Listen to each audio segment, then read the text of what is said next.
कथा लग्नानंतरची. वरुणचे सासरे त्याच्या बायकोला रियाला माहेरी न्यायसाठी आले होते. जेवण वगैरे आवरून सर्वांच्या हॉलमध्ये बसून गप्पा चालू होत्या.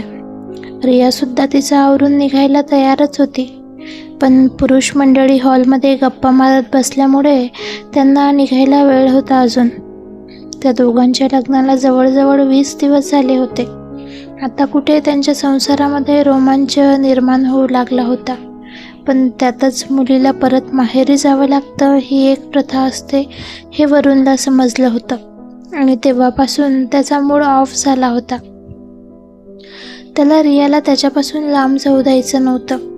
ती आठवडाभरासाठी त्याच्यापासून लांब जाणार ही गोष्ट त्याला सहनच होत नव्हती. त्याला आज सकाळीच ही गोष्ट समजली होती की रियाचे बाबा तिला न्यायला येणार म्हणून, पण अचानक काहीतरी महत्त्वाचं काम असल्यामुळे ते आजच तिला न्यायला येणार होते आणि या सर्वांमध्ये त्या दोघांचं जाण्याबद्दल व्यवस्थित बोलणंसुद्धा झालं नव्हतं. म्हणून त्याला चुकल्यासारखं वाटत होतं. वरूनही सर्वांसोबत हॉलमध्येच बसलेला होता, पण त्याला त्या रंगलेल्या गप्पांमध्ये काळीचाही इंटरेस्ट नव्हता, कारण त्याचं पूर्ण लक्ष हे रियाकडेच होतं. त्याला ती जाण्याआधी एकदा तरी तिला भेटायचं होतं, पण घरामध्ये एवढे सगळे मंडळी होते, एवढ्यांमध्ये तिला कसं भेटायचं हाच प्रश्न त्याच्या डोक्यामध्ये फिरत होता. आणि नेमकं हॉलमधून असं अचानक कुठून तरी कसं जावं हेही त्याला सुचत नव्हतं. त्यांची बेडरूम रिकामीच होती, पण रिया किचनमध्ये बायकांसोबत बसलेली होती. तिला तिथून त्यांच्या बेडरूममध्ये कसं बोलवायचं तो विचार करतच होता की लगेच त्याला समजलं की बेडरूममध्ये जाऊन तो तिला फोन करेल आणि फोन करून तिला पण बेडरूममध्ये बोलवून घेईल. तो तिथून उठून बेडरूममध्ये जाणारच तोवर त्याच्या लक्षात आलं की किचनमधून बेडरूममध्ये जायचा रस्ता हा हॉलमधूनच आहे आणि मी सर्वांसमोर हॉलमधून बेडरूममध्ये जाणार आणि त्यानंतर काही वेळात रिया पण सर्वांसमोरून हॉलमधून बेडरूममध्ये येणार, तर सर्वांना लगेच समजेल की मीच तिला बोलवलंय. पण समजलं तर समजलं, ती माझी लग्नाची बायको आहे, माझा अधिकार आहे तिच्यावर. पण सर्व वडीलधाऱ्या मंडळींसमोर ते कसं वाटेल, तो अशा अनेक विचारांनी फार गोंधळून गेला होता. तेवढ्यातच त्याचं लक्ष किचनच्या दरवाजाकडे गेलं. रिया हातामध्ये सरबताचा ट्रे घेऊन हॉलमध्ये आली आणि सर्वांना सरबत देऊ लागली. तिने हिरव्या कलरची साडी घातली होती, त्यात हातामध्ये हिरव्या कलरचा चुडा आणि त्यात मोत्यांच्या बांगड्या. चेहऱ्यावर हलकासा मेकअप आणि तिचे कमरेपासून थोडे वरती असणारे केस आज सागर वेणीमध्ये गुंफलेले होते. त्या वेणीमध्ये तिचं सौंदर्य अजूनच खुलून दिसत होतं. तिचे ते गुलाबी स्ट्रॉबेरीसारखे ओठ जणू त्याला तिच्याकडे ओढूनच घेत होते. तो तिला बघून आता तर अजून जास्तच घायाळ झाला होता. ती सर्वांना सरबत देत त्याच्यापर्यंत पोचले. त्याचं लक्ष तिच्या डोळ्यांकडे होतं. तिने त्याला सरबत देताना हळूच डोळे वरती करून त्याच्याकडे पाहिलं, तर तो तिच्याकडेच पाहत होता.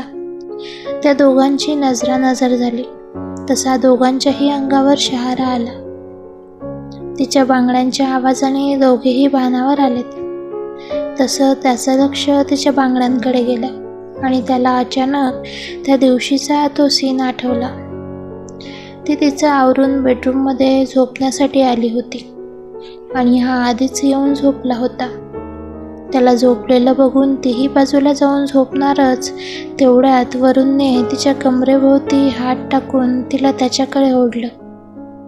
या अनपेक्षित गोष्टीमुळे तिच्या तोंडून घाबरून आवाज निघाला. ती जरा जोरातच ओरडली, म्हणून त्याने गडबडून तिचे ओठ त्याच्या ओठांनी पकडून बंद केलेत. तसे तिचे डोळे आश्चर्यचकित होऊन मोठमोठे झाले. तो तिच्या हातांना घट्ट पकडून तिला किस करू लागला. तसा तिने तिचा हात कसाबसा त्याच्या हातून सोडवत त्याला साईडला ढकलत ती रडू लागली. ती अशी अचानक का रडू लागली म्हणून तोही घाबरला. त्याने तिला काय झालं म्हणून विचारलं असता तिने तिचा हात त्याच्या पुढे धरला तर तिच्या हातातून रक्त येत होतं. त्याने तिचा हात इतका घट्ट पकडला होता की तिच्या हातात असलेल्या हिरव्या बांगड्यांमधील एक बांगडी फुटली आणि ती तिच्या हातामध्ये रोवली गेली आणि त्यातून रक्त येऊ लागलं. त्याच्या आजोबांच्या खोकल्याच्या आवाजाने तो फ्लॅशबॅकमधून बाहेर आला. त्याने आजूबाजूला बघितलं तर रिया कधीच सर्वांना सरबत वाटून किचनमध्ये परत गेली होती. तो विचारच करत होता तोवर त्याची छोटी बहीण वीरा सरबताचे रिकामे झालेले ग्लास न्यायसाठी हॉलमध्ये आली. तिला बघून त्याच्या चेहऱ्यावर स्माईल आली. त्याच्या चेहऱ्यावरचा तो आनंद हे दाखवत होता की त्याला रियाला भेटण्यासाठीचा प्लॅन भेटला आहे. वीरा रिकामे ग्लास घेऊन किचनमध्ये गेली. तसा वरून उठला आणि त्यांच्या बेडरूममध्ये गेला. 5 मिनिट वाट बघून त्याने लगेच वीराला फोन केला. हॅलो वीरा, जरा साईडला येऊन बोल ना. वीरा साईडला गेली आणि त्याला म्हणाली, हां दादा बोल ना, आणि घरातल्या घरात कशाला कॉल केलास? हे बाई सांगतो सगळं, तू आधी हळू बोल. ती हळू आवाज करत म्हणाली, अरे पण तू घरात असून पण मला फोन का करतोय? फालतू प्रश्न विचारू नकोस, फक्त मी जे सांगतोय ते ऐक आणि तसं कर. फोन ठेवल्यावर 5 मिनिटांनी तुझ्या बहिणीला घेऊन इकडे बेडरूममध्ये ये आणि कोणी काही विचारलं तर सांग की तुला तुझ्या बहिणीसोबत काहीतरी काम आहे म्हणून तू तिला बेडरूममध्ये घेऊन जात आहेस. हे ऐकून वीरा त्याला चिडवत म्हणाली, अय होय, म्हणजे तुला बहिणीला भेटायचं आहे तर ओके घेऊन येते, पण या बदल्यात मला काय भेटणार? तू म्हणशील ते देईल तुला, आधी तुझ्या बहिणीला घेऊन ये. वीरा आनंदी होत म्हणाली, दादा काळजी करू नकोस, काम झालं म्हणून समज. ए नौटंकी, तुझी नौटंकी झाली असेल तर ये लवकर. वीराने फोन ठेवून लगेच रियाला सर्व सांगितलं. या 15-20 दिवसांमध्ये रिया आणि वीराची मैत्री चांगलीच घट्ट झाली होती. त्या दोघी लगेच एकमेकींच्या हात पकडून हॉलमधून बेडरूमच्या दिशेला गेल्यात. समोरून रियाला येताना बघून वरूणच्या जीवात जीव आला. वीराने तिच्या बहिणीचा हात वरूणच्या हातात देत त्याला म्हणाली, हुजूर आपकी अमानत आपके हवाले. हे ऐकून त्या दोघांनाही हसू आलं. वरून वीराच्या डोक्यात एक टपली मारत तिला म्हणाला, पक्की नौटंकी आहेस तू, आणि लगेच तिला मिठीत घेत म्हणाला, थँक्यू सो मच वीरा. त्यावर उत्तर देत वीरा त्याला म्हणाली, हां बस आता वहिनीसोबत पण बोल, नाहीतर तिला इकडे घेऊन येऊन काही फायदा होणार नाही. एवढं बोलून ती तिथून साईडला असणाऱ्या तिच्या बेडरूममध्ये निघून गेली. इकडे वरूणने रियाचा चेहरा त्याच्या दोन्ही हातात पकडून तिच्या डोळ्यांमध्ये बघितलं आणि तिला म्हणाला, मग झाली का माहेरी जायची तयारी? मजा आहे तुझी आता, 8 दिवस माझा चेहरा नाही बघावा लागणार तुला. हे ऐकून रिया त्याच्या छातीमध्ये मारत त्याला मिठी मारते. ती लाडीकपणे त्याला म्हणते, मला तुमची खरंच खूप आठवण येईल. तोही त्याचे हात तिच्या भोवती कवटाळत मिठी घट्ट करतो आणि डोळे बंद करून तिला म्हणतो, मला असं वाटलं होतं कदाचित आज तुला न भेटताच इथून जाशील.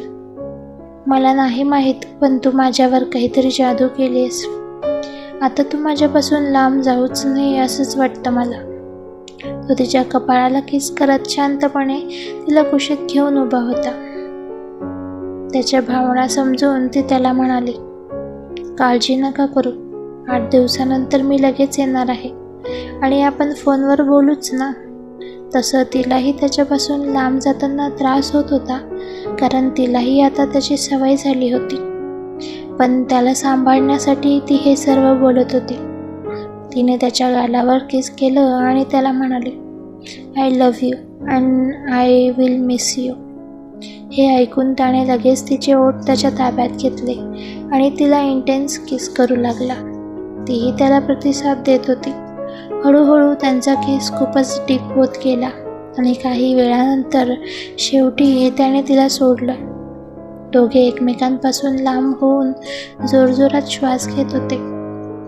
नंतर त्याने तिच्याजवळ जात तिला मिठीत घेतलं आणि तिच्या कपाळावर किस करत तिला म्हणाला, काळजी घे आणि लवकर परत ये.